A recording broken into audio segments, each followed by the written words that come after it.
Hoy concluimos la serie La Biblia, la Palabra de Dios, que iniciamos durante todo el mes de agosto. Entonces, agradecemos este tiempo porque sí vamos a perseverar un poquito más.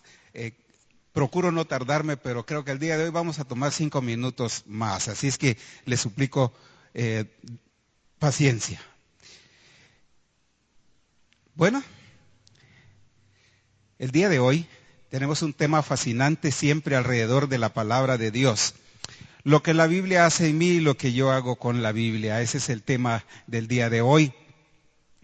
Y cuenta una anécdota, historia, ilustración, no sé muy bien, pero nos ayuda para fines ilustrativos de lo que vamos a hablar el día de hoy.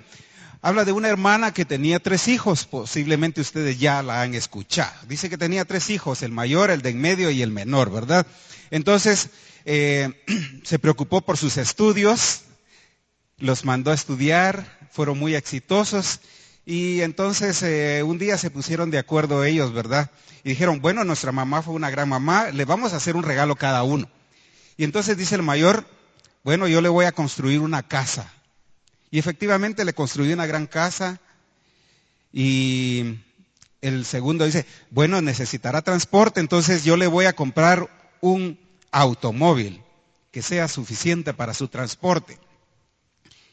Y el otro dijo, yo sé que ella no en vano trabajó por nosotros y sembró en nosotros cosas buenas, principios y valores.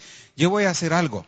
Yo he oído de un loro color marrón que está en Europa y durante 10 años 12 frailes franciscanos le han enseñado a repetir la Biblia, le han enseñado la Biblia. Y dicen que es tan bueno que solamente tiene que decir la cita y el loro repite el versículo. ¿Qué les parece? Muy buena idea, dijeron todos, ¿verdad? Entonces, con el tiempo llegan los regalos y llega la respuesta de la mamá. Y le dice, hijo mayor, muchas gracias por esta casa tan grande. Pero es tan grande que solo vivo en un cuarto y me has puesto una dura tarea de limpiar la gran casa, le dice. Al otro le dice, hijo de en medio, muchas gracias por el automóvil, pero ya estoy muy grande, ya no me dan licencia, ya no puedo sacar el automóvil y me está estorbando y cada vez que salgo me paso dando en el carro. Y le dice al menor, hijo menor, tú sí sabes dar regalos, le dice. Sabía que no me ibas a defraudar. Vieras qué sabroso estaba ese pollo que me mandaste, dice. Vamos a orar, hermanos, y vamos a pedirle al Señor que nos guíe en esta reflexión el día de hoy. Gracias, Padre, porque eres bueno. Gracias porque como el autor de la Santa Biblia, tu santa palabra, nos has dado el recurso de tu Santo Espíritu para poder ser iluminados y para poder discernir, para poder asimilar todo ello. Gracias, Señor, te damos porque tenemos tu santa palabra en nuestro idioma y a nuestro alcance y con toda la libertad para poder hablar de ella y nutrirnos de ella. En el nombre de Jesucristo oramos. Amén. Bien, amados.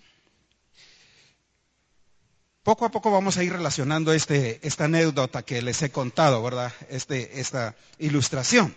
Pero es importante que nosotros visualicemos y enfoquemos ahorita nuestro tema. Como ustedes sabrán, yo tengo un poco de más de 15 años de estar en el negocio de las drogas y durante todo ese tiempo he aprendido, me refiero a las drogas como el diclofenaco y todas esas cosas, ¿verdad? No en un negocio ilícito, sino que en el negocio lícito. Entonces he aprendido algunos términos científicos, ¿verdad? Y uno de ellos es farmacodinamia y el otro es farmacocinética. Farmacodinamia dice que es lo que el medicamento hace en el cuerpo, ¿verdad? inhibe las prostaglandinas, entonces ya no tenemos dolor y todo lo demás, ¿verdad? Los que hemos padecido algún dolor y nos tomamos un diclofenaco, una aspirina, decimos qué bendición por la medicina, ¿verdad? Por los médicos, ¿verdad? Ahora, eso es farmacodinamia. Farmacocinética es lo que el cuerpo hace con el medicamento, ¿sí? Nosotros nos lo tomamos y desde que entra, ¿verdad? La hidratación de nuestro cuerpo empieza a disolver el medicamento, los jugos gástricos le quitan la capa entérica y eso es lo que el cuerpo está haciendo con el medicamento. Y aquí tenemos varios médicos y nos sabrán dar una cátedra posterior. En el tiempo del café les podemos preguntar, ¿verdad? Entonces, eso es excelente. Entonces, farmacodinamia, lo que el medicamento hace, farmacocinética, lo que mi cuerpo hace con el medicamento. ¿Por qué les cuento todo esto? Porque el tema que les comenté es lo que la Biblia hace en mí. ¿Sí? La palabra tiene poder y hace en mí. Pero también hay una reacción. Lo que yo hago con la palabra de Dios. Es una gran responsabilidad.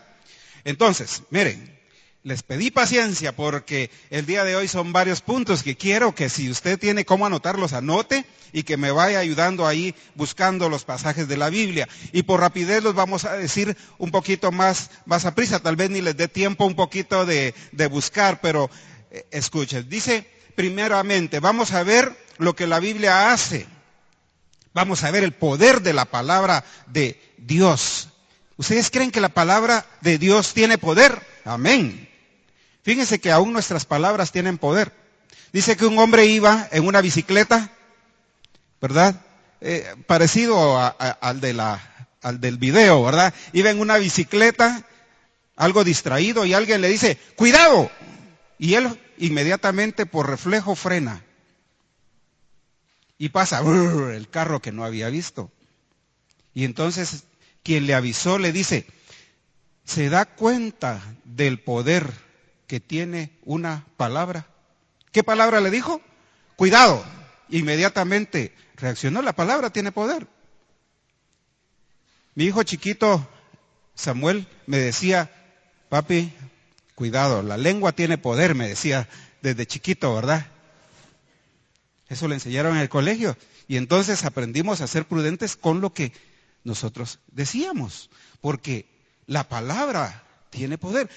Ahora, la palabra de Dios es poderosa, como dice allá en Romanos 1:16, porque no me avergüenzo del Evangelio, porque es poder de Dios, dice, para salvación. Bueno, entonces veamos primeramente una de las cosas que produce la palabra en nosotros, y esto es que produce fe en el corazón.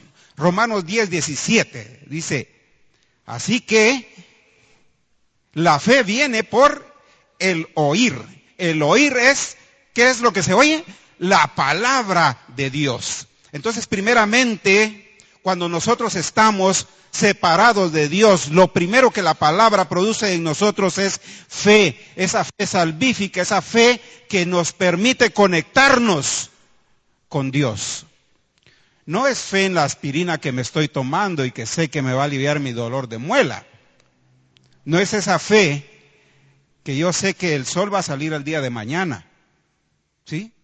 Es esa fe que me da a mí vida eterna. Mas a todos los que le recibieron, a los que creen en su nombre, le dio potestad de ser hechos hijos de Dios. Es esa fe que nos permite el encuentro con Jesús. Y lo que produce esto es salvación. Entonces, número 1, ¿qué hace la Biblia en nosotros?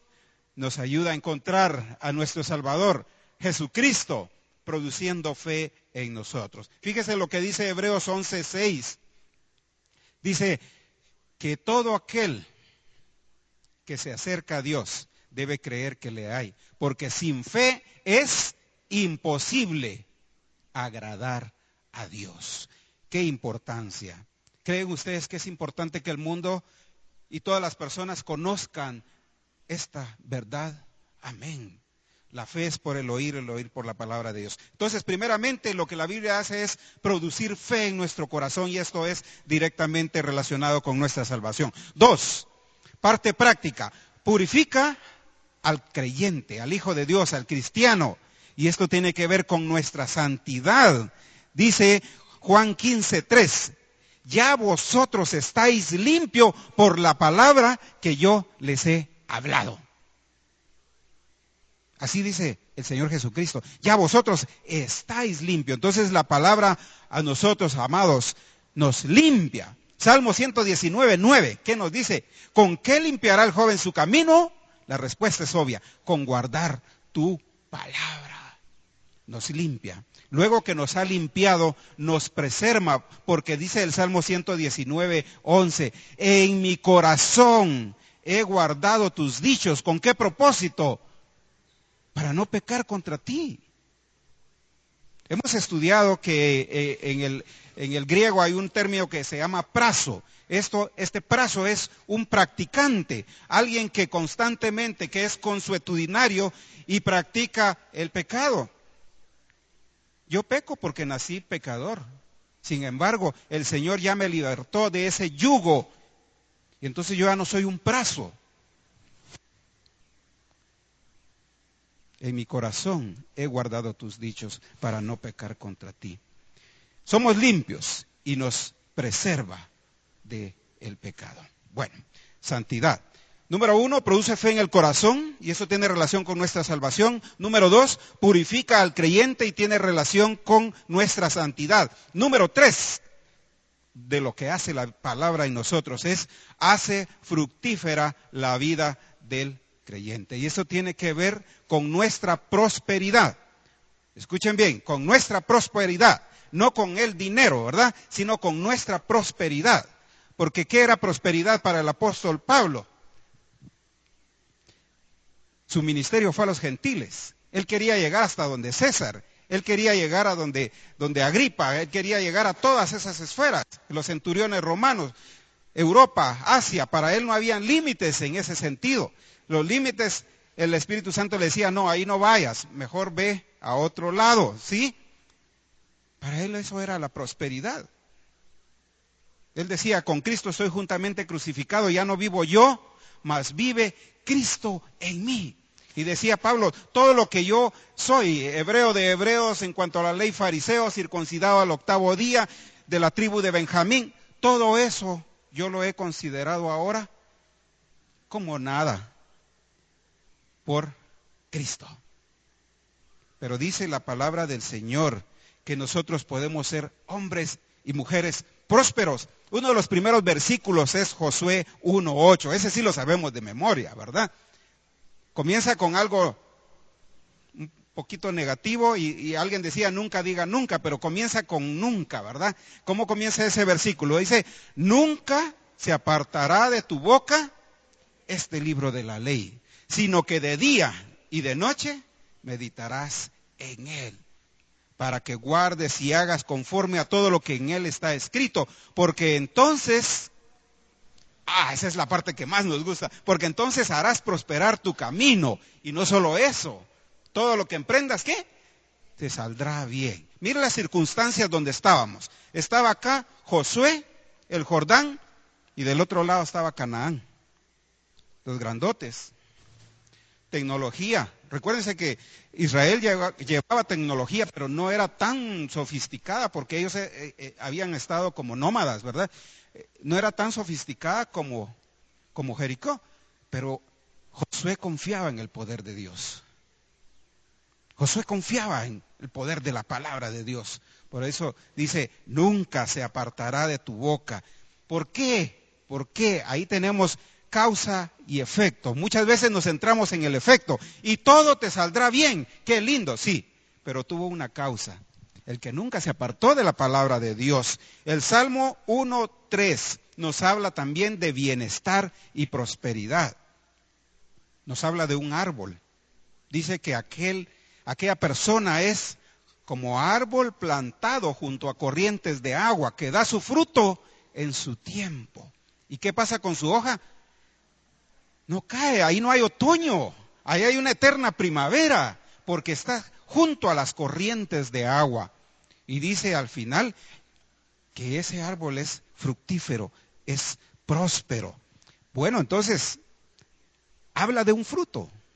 Alguien decía, hermano, no diga que usted es maduro, porque entonces solo le falta podrirse y morirse, decía en forma grotesca. No, nosotros no somos manzanas y peras, nosotros somos árboles que damos fruto. Y vea uno de los frutos principales que el cristiano debe dar. Y esto es Gálatas 5:22, que dice, mas el fruto del Espíritu es amor. ¿Y cuáles son las manifestaciones del amor? Gozo, paz, paciencia, benignidad, fe, bondad, mansedumbre y templanza. Ese es uno de los versículos que me ayuda mucho cuando voy en tráfico.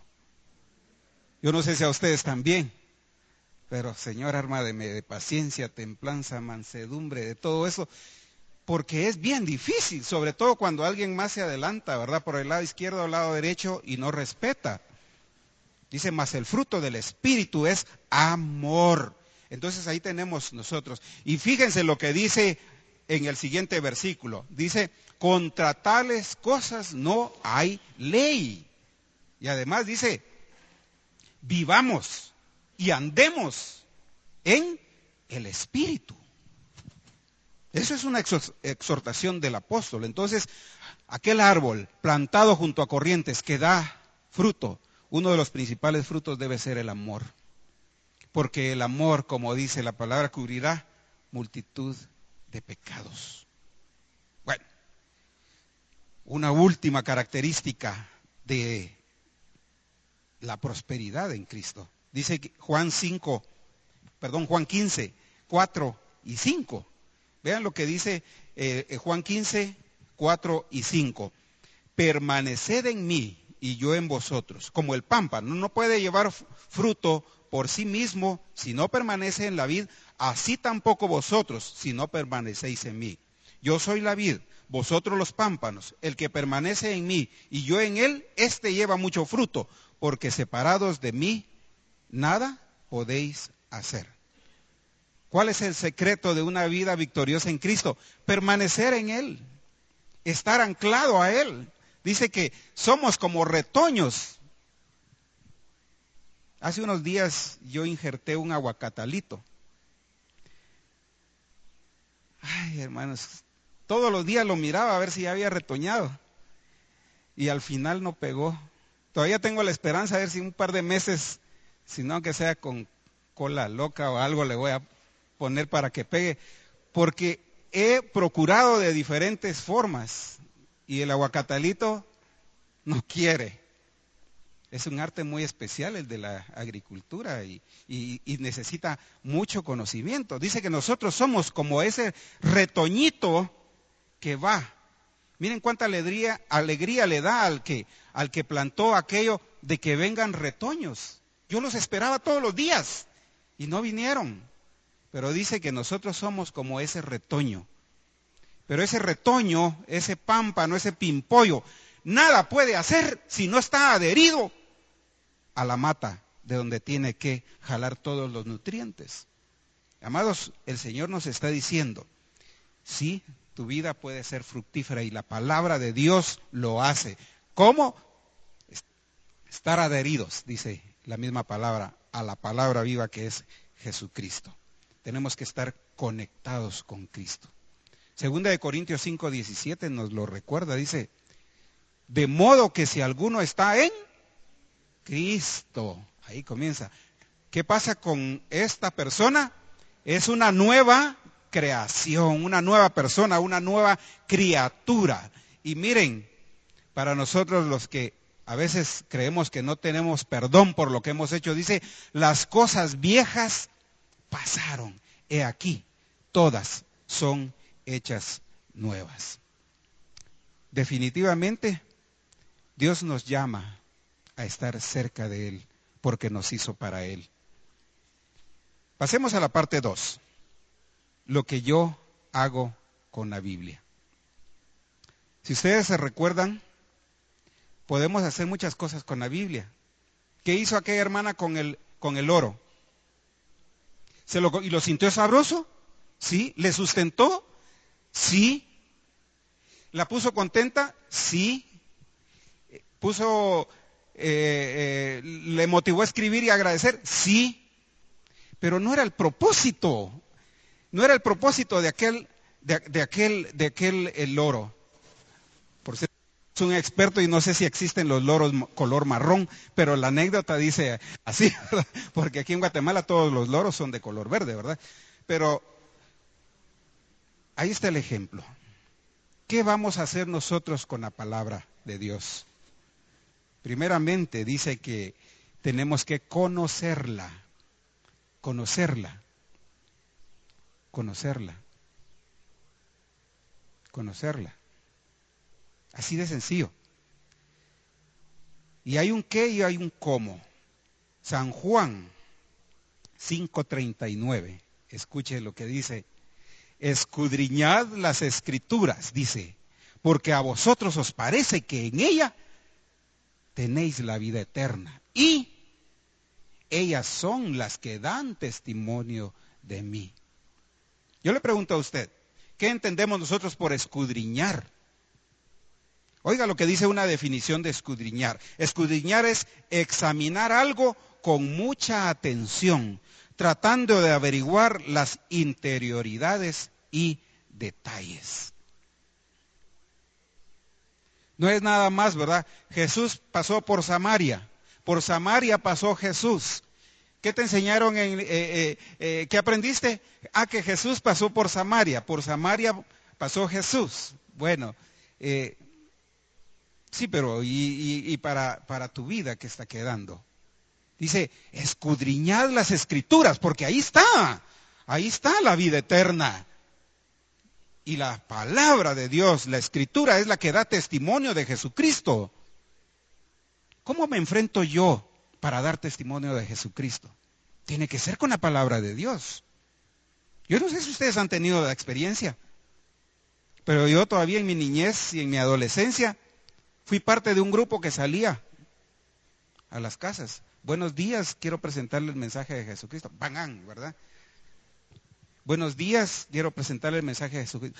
Vino en el momento correcto. Cuénteme. Así es la palabra de Dios. Llega a todos lados. Entonces, escudriñar es examinar algo con mucha atención, tratando de averiguar las interioridades y los detalles. Excelente. Hay un sacerdote que hizo esto, que se llamó Esdras. Y les voy a dar un poquitito de tiempo para que busquemos Esdras, porque este sí es un libro que está un poquitito más, no tan a la vista. Esdras, capítulo 7, versículo 10. Está un poco antes que Esther, antes que Nehemías. Dice la palabra de Dios, porque Esdras había preparado su corazón para inquirir la ley de Jehová y para cumplirla y para enseñar en Israel sus estatutos y decretos. Interesante este versículo. No nos da chance a otra cosa. Dice que el sacerdote había preparado su corazón para inquirir la ley de Dios. Veamos una definición de inquirir. Es parecida a escudriñar. Oiga lo que dice inquirir. Inquirir es indagar algo cuidadosamente, haciendo preguntas, ¿verdad? Alguien puede inquirir y decir, ¿qué pasó acá? ¿Quiénes participaron? ¿Dónde estaban? ¿A qué hora fue? Eso es inquirir. Dice que nosotros tenemos que inquirir, y Esdras propuso en su corazón inquirir. Inquirir viene del latín, que quiere decir hacia adentro, y querere, preguntar. Entonces es preguntarnos y preguntar hacia adentro. ¿Qué dice Dios para mí? ¿Cómo expresa su voluntad en este pasaje? ¿Los pasos que estoy dando van conforme a lo que Dios está expresando en este texto bíblico? Dice que nosotros tenemos que inquirir. Tenemos que hacer una exégesis. ¿Han oído ese término exégesis? Y también el término hermenéutica y homilética. Eso en un seminario se ve muy constantemente. Bueno, la homilética es la predicación, ¿verdad? La forma en que el predicador hace la exposición. Y la exégesis y la hermenéutica tienen relación con el contenido del texto, su interpretación, ¿sí? Y el aprender realmente qué significa para nuestra vida. Entonces dice que Esdras hizo aquello, inquirió la ley de Dios, pero no solo para saberla, dice que era para cumplir cada uno de sus estatutos. Apocalipsis 1:3 nos dice, bienaventurado el que oye y guarda la palabra. Tenemos que conocerla. Salmo 1:2, ¿qué es lo que hace aquella persona con la palabra de Dios? Dice, medita, sino que en la ley de Jehová está su delicia, y en su ley medita de día y de noche. Eso no significa, ¿verdad?, de las 5 de la mañana hasta las 10 de la noche. No, no es eso. Había un hermano que me contaba, mire, es que yo para dormirme abro la Biblia y empiezo a leer y ahí me quedo. No, hombre, así no es, ¿verdad? La Biblia no tiene que tener un efecto benzodiazepínico para... Ese no es el efecto práctico, ¿verdad? Dice que siempre, de día y de noche es siempre. Josué nos lo recuerda, nunca se apartará de tu boca. Pero hay un pasaje en Deuteronomio 6:6 que nos recuerda esto. ¿Se recuerdan del Shema? Deuteronomio 6:6, bueno, comienza desde el 6:5, ¿verdad? Oye Israel, Jehová nuestro Dios, Jehová uno es, y amarás al Señor tu Dios con todo tu corazón, con todas tus fuerzas, ¿verdad? Con toda tu mente. El Señor Jesucristo dice, con todo tu ser, dice, ¿verdad? Pero el 6:6, oigan lo que dice. Y estas palabras que yo te mando hoy estarán sobre tu corazón, y las repetirás a tus hijos, y hablarás de ellas estando en tu casa, y andando por el camino, y al acostarte, y cuando te levantes. Y las atarás como una señal en tu mano, y estarán como frontales entre tus ojos.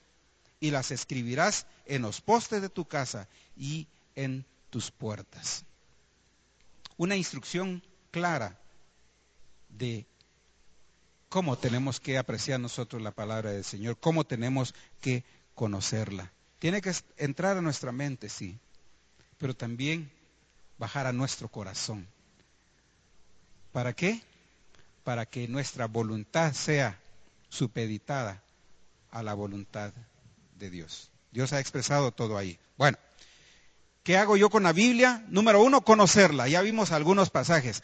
Seguramente hay 500 o más pasajes que nos hablen de todo ello, pero por fines prácticos estamos acá con estos.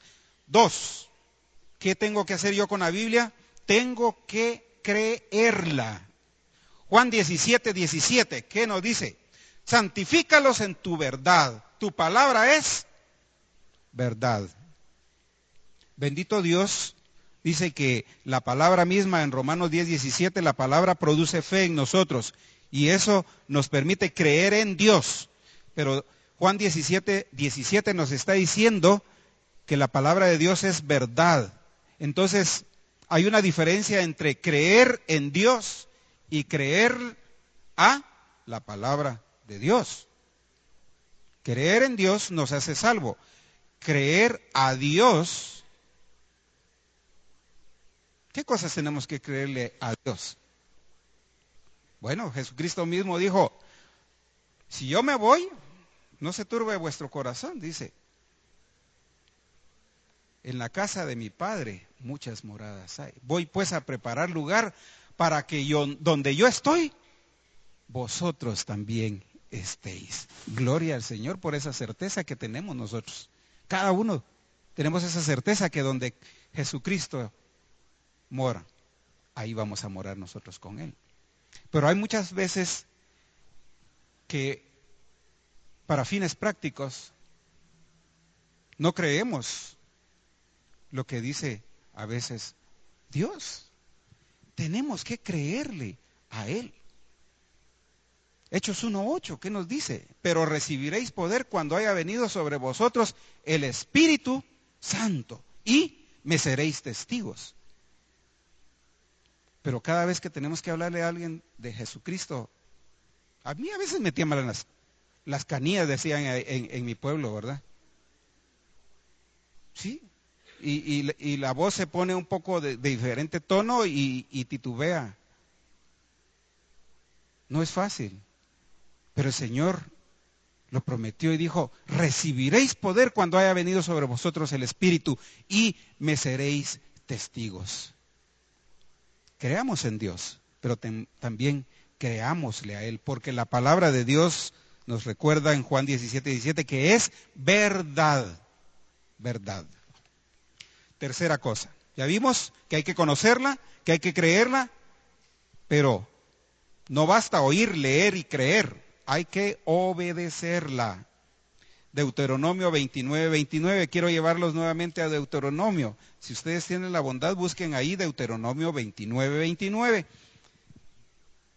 Acá Dios le da instrucciones a su pueblo acerca de qué tiene que hacer con la palabra de Dios. Dice, las cosas secretas pertenecen a Jehová nuestro Dios, mas las reveladas son para nosotros y para nuestros hijos, para siempre, para que cumplamos todas las palabras de esta ley. Amado, no se preocupe de los pasajes que no entiende de la palabra de Dios. Preocúpese por los pasajes que sí entendemos, pero que igual nos cuesta mucho aplicar en nuestra vida.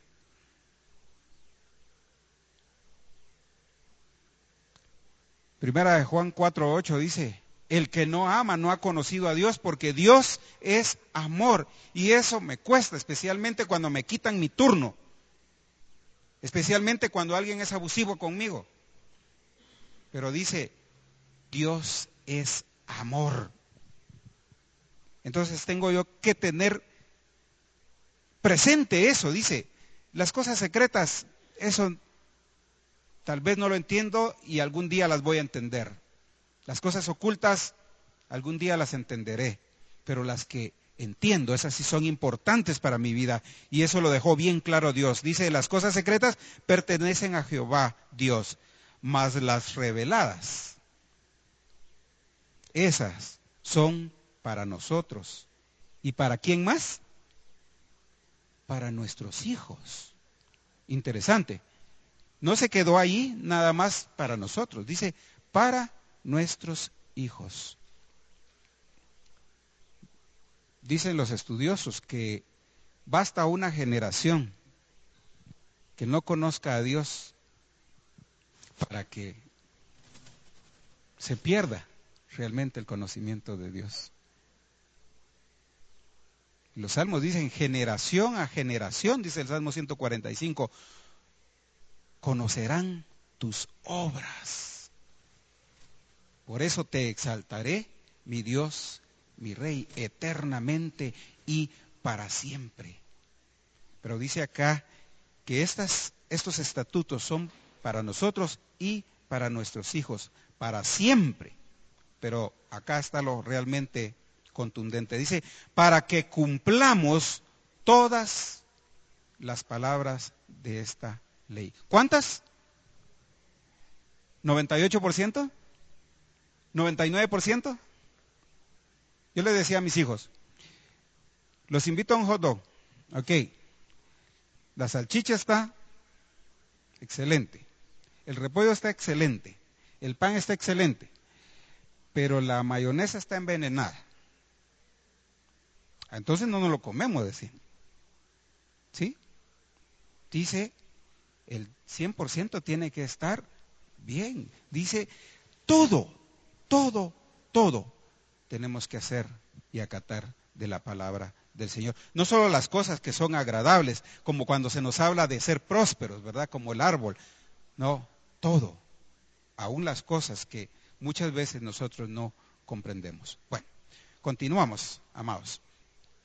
Tenemos entonces nosotros el deber de obedecer la palabra de Dios. 4 y final. Aquí terminamos. Ya vimos que, ¿qué hago yo con la Biblia? ¿Qué hace mi cuerpo con el medicamento? Con la solución a mi problema. Primeramente, la Biblia tengo que conocerla, tengo que creerla, tengo que obedecerla. Pero, ¿sería yo muy egoísta si quedara ahí? Dice que si yo he encontrado realmente la respuesta de Dios para el hombre, tengo que compartirla, tengo que difundirla. ¿Cuáles son las razones de que tengamos que difundir la palabra de Dios? Leamos Romanos 1:14. El Evangelio de Pablo a los romanos, ahí nos revela algo bien especial. Dice, a griegos y a no griegos, a sabios y a no sabios, soy deudor. Así que en cuanto a mí, pronto estoy a anunciaros el Evangelio también a vosotros que estáis en Roma. ¿Qué era Pablo en relación a la palabra? Deudor, dice ahí, Romanos 1:14. ¿Qué somos nosotros en relación a la palabra? Deudores. ¿Qué es un deudor? Es alguien que ya debe las cosas. ¿Alguien ha salido por deudor de alguien? No me responda, ¿verdad? Esos problemas son veros serios. Y eso significa que si uno sale en deudor de alguien, hasta con el petate tiene que responder. La ley así lo tipifica, lo especifica. Y es cosa muy seria.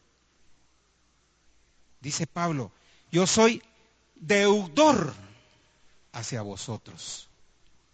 Amados, somos deudores hacia todos aquellos que aún no conocen a Jesús. Hemos celebrado y conmemorado la muerte de Jesucristo, de su sacrificio vicario en la cruz del Calvario. Entonces nosotros tenemos y somos responsables. La palabra nos constriñe a anunciar a otros a Jesucristo, porque somos deudores. Romanos 10, 13 a 17. Busque ahí, está cerquita. Romanos 10. Recuerda, al final, el 17 ya lo leímos, pero dice el versículo 13. Porque todo aquel que invocare el nombre del Señor será salvo. Pero acá viene lo difícil y lo complicado. ¿Cómo pues invocarán a aquel en el cual no han creído? Para invocar a alguien se tiene que creer en alguien, pero acá está el problema. ¿Cómo invocarán si no han creído? Dice, ¿y cómo creerán en aquel de quien no han oído? ¿Y cómo oirán sin haber quien les predique? ¿Y cómo predicarán si no fueren enviados? Como está escrito, cuán hermosos son los pies de los que anuncian la paz, de los que anuncian buenas nuevas. Mas no todos obedecieron el Evangelio, pues Isaías dice, Señor, ¿quién ha creído a nuestro anuncio? Así que la fe es por el oír. Lo que se escucha es la palabra de Dios. Aquí tenemos un problema táctico estratégico. Dice que nosotros necesitamos anunciar el Evangelio. La samaritana le pregunta al Señor Jesús en su conversación, Señor, ¿es en este monte o allá en Jerusalén donde se tiene que adorar? El Señor le dijo, ¿sabes una cosa? Va a llegar el día en que no va a ser ni en este monte que era Gerizim, ¿verdad? Dado por Isaac a los samaritanos, ni allá en Jerusalén donde estaba el templo. Porque va a llegar el día en que los verdaderos adoradores dicen, es necesario que le adoren en espíritu y en verdad. Ahí estaban posicionados en el mapa Jerusalén.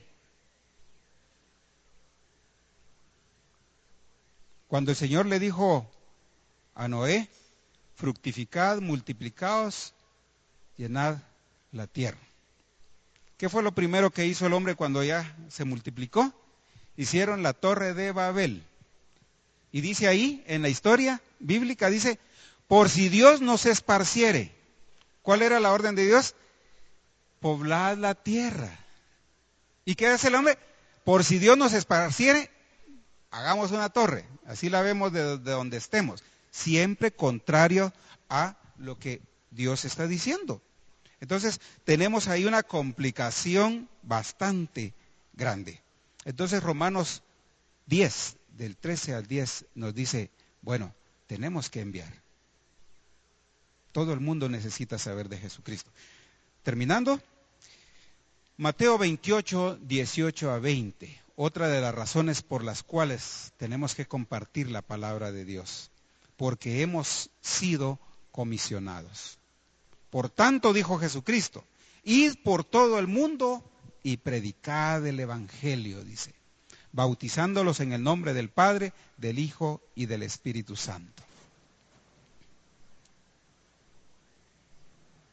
Pablo le dijo al carcelero allá en Filipos, el carcelero le preguntó, Señor, ¿qué puedo hacer para ser salvo?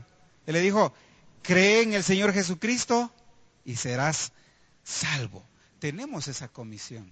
Tenemos una razón más. Somos deudores, hay necesidad de Jesucristo como la solución para el hombre, somos comisionados por el mismo Jesucristo, pero también debe haber un deleite personal. Y esta es la última cita que tengo acá. Salmo 119, 172. Vea qué linda esta cita. Si puede buscarla, es la última. Ya no vamos a seguir ahí como un esgrima bíblico. Salmo 119, 172.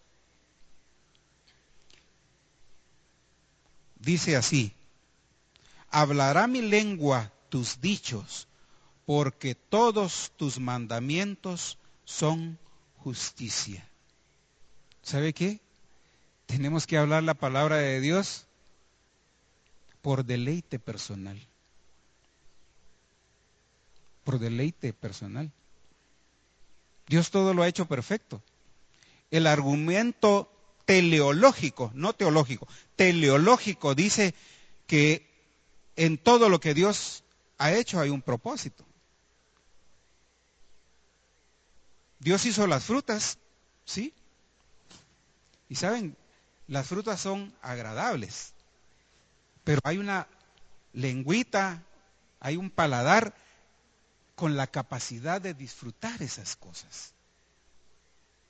Dice que nosotros tenemos que tener deleite de compartir la palabra de Dios.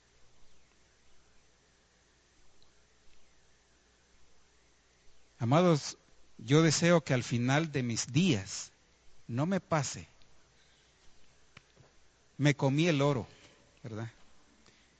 Estaba delicioso, Señor, pero no entendí el propósito del orito. Dios ahora nos manda la palabra en nuestro idioma. Ya vimos la equivalencia formal, Reina Valera 60. La equivalencia dinámica, NBI, NTV, la paráfrasis, ¿sí? Están en nuestro alcance, en nuestro idioma,